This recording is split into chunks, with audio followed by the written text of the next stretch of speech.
This is Jamie with BarI. In this video, we're going to show users of SmartTab's point of sale system how to run their itemized point of sale report so that it can be uploaded into the system.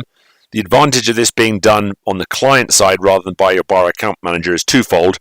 Most importantly, when you do this yourself and upload it into the system, it has the benefit that you'll see any new buttons that were pressed that we may need recipes for.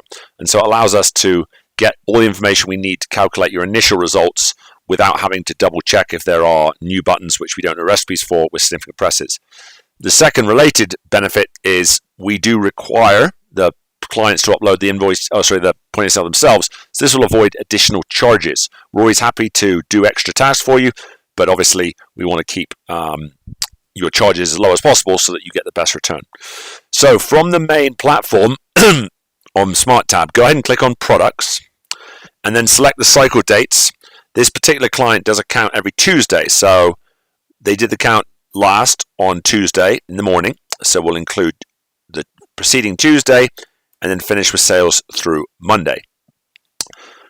After having selected the dates, scroll down and click on the Export Products Report, and you'll want to do without subtotal.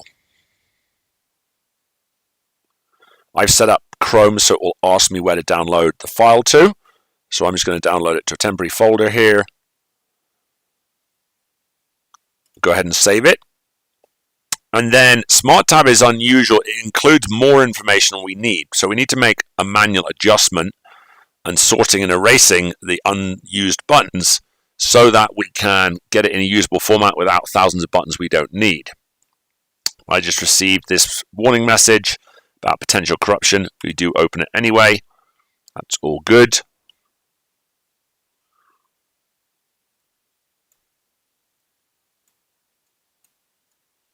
So here is the resulting file. We'll enable editing. So now we'll need to go ahead and grab and sort this. So what we need to do is select all columns all the way across from column A to column K. You see I've started on the column headers all the way down to the bottom, and then go, you can't see this, I can change this to be here.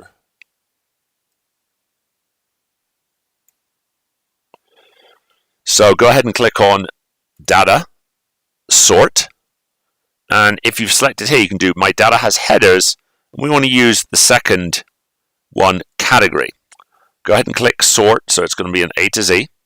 And what you see happens then is all the cells with values in column B, which are the ones we want, are sorted to the top. Then we can select the first row that is column B is blank, and I like to hold Shift here, and then you can press down, or if you press Control and Shift together, you can press down, it will jump to the bottom. So now we've selected 2,000 rows we don't need. Select Delete. Go ahead and save this.